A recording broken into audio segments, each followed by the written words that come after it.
নতুন শিক্ষাক্রম অনুযায়ী কেন্দ্রভিত্তিক পাবলিক পরীক্ষার এসএসসির মূল্যায়ন কাঠামো চূড়ান্ত করেছে শিক্ষা মন্ত্রণালয় এবং নতুন নিয়ম অনুযায়ী লিখিত অংশের 65% এবং কার্যক্রম ভিত্তিক অংশের 35% এবং এক একটি বিষয়ের মূল্যায়ন হবে সর্বোচ্চ এক স্কুল দিবসে, অর্থাৎ দিনে যতক্ষণ স্কুল চলে এবং আগের মতো জিপিএ ভিত্তিক ফল প্রকাশ হবে না। তবে ফলাফলের রিপোর্ট কার্ড বা বিষয়টি সহজে বোঝার জন্য 7টি স্কেলের ঘর আলাদা করে ইংরেজি বর্ণ দিয়ে বোঝানো হবে। অবশ্যই এই লেটার গ্রেডের নম্বর ভিত্তিতে হবে না। তো নতুন শিক্ষাক্রম অনুযায়ী মূল্যায়ন কাঠামো অনুমোদন দিতে সোমবার 1 জুলাই শিক্ষা মন্ত্রণালয়ে অনুষ্ঠিত হয় এবং মাধ্যমিক স্তর এবং কারিগরি ও মাদ্রাসা স্তরে যৌথ জাতীয় শিক্ষাক্রম সমন্বয় কমিটির সভা হয় এবং শিক্ষামন্ত্রী মহিবুল হাসান চৌধুরীর উপস্থিতিতে অনুষ্ঠিত সভায় কিছু পর্যবেক্ষণ দিয়ে জাতীয় শিক্ষাক্রম ও পাঠ্যপুস্তক বোর্ডের মূল্যায়ন কৌশলের খসড়া চূড়ান্ত অনুমোদন দেওয়া হয়।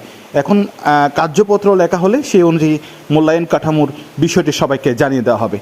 তো নাম প্রকাশ না করার শর্তেও বৈঠক উপস্থিত একাধিক সূত্রে যেটি বিষয়টি জানা গেছে সেটি খসড়া মূল্যায়ন কাঠামোয় এক একটি বিষয়ের 5 ঘন্টার পরীক্ষা নেওয়ার কথা আলোচনা হয়েছিল। তবে এনসিসির সবাই এই বিষয়ে আরও নমনীয় হওয়ার সিদ্ধান্ত হয় এবং এক্ষেত্রে প্রতিটি বিষয়ের সর্বোচ্চ এক স্কুল দিবসে মূল্যায়নের সিদ্ধান্ত হয়।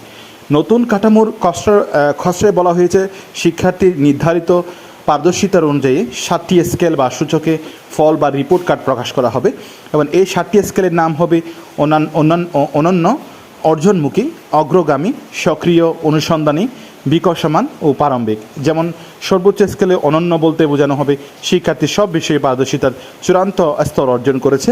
প্রারম্ভিক স্তর বলতে পারদর্শিতার সবচেয়ে নিচের স্তরকে বোঝানো হবে এবং রিপোর্ট কার্ডে শিক্ষণকালীন মূল্যায়ন ও পাবলিক পরীক্ষার মূল্যায়নের ফলাফল আলাদাভাবে প্রকাশিত হবে।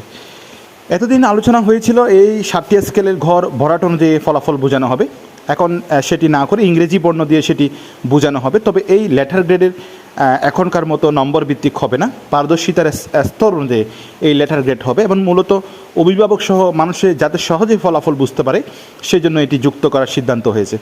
এদিকে নতুন শিক্ষাক্রম অনুযায়ী কোনো শিক্ষার্থী যদি এসএসসি পরীক্ষায় 1 বা 2 বিষয়ে অনুত্তীর্ণ হয় তাহলে শর্ত সাপেক্ষে একাদশ শ্রেণীতে ভর্তির সুযোগ পাবে। তবে তাকে পরবর্তী 2 বছরের মধ্যে এসএসসি পরীক্ষায় উত্তীর্ণ ও অনুত্তীর্ণ বিষয়ে পাশ করতে হবে। আর 3 বা তার বেশি অনুত্তীর্ণ হলে একাদশ শ্রেণীতে উত্তীর্ণ হওয়ার যাবে না। কোনো বিষয়ে একের বেশি পারদর্শিতার ক্ষেত্রে প্রারম্ভিক স্তরে থাকলে শিক্ষার্থীকে ওই বিষয়ে উত্তীর্ণ হিসেবে বিবেচিত হবে না। এদিকে লিখিত বা কার্যক্রম ভিত্তিক এই 2 ভাগের মূল্যায়ন হলেও প্রশ্নের ধরন এখনকার মতো থাকছে না। এখানে কার্যক্রম ভিত্তিক বা অ্যাসাইনমেন্ট করা, উপস্থাপন, অনুসন্ধান, প্রদর্শন, সমস্যার সমাধান করা, পরিকল্পনা প্রণয়ন ইত্যাদি বিষয়ের সঙ্গে মিল রেখে হবে লিখিত অংশের মূল্যায়ন। বর্তমানে মূলত 10ম শ্রেণীর নির্বাচনী পরীক্ষায় বা টেস্ট পরীক্ষা উত্তীর্ণ হলে এসএসসি পরীক্ষা দেওয়ার সুযোগ হয়, কিন্তু নতুন শিক্ষাক্রমে নির্বাচনী পরীক্ষা হবে না। মানে কোনো শিক্ষার্থী যদি 10ম শ্রেণীতে 70% কর্মদিবস উপস্থিত না থাকে তাহলে সে পাবলিক পরীক্ষার মূল্যায়ন বা এসএসসি পরীক্ষা দিতে পারবে না।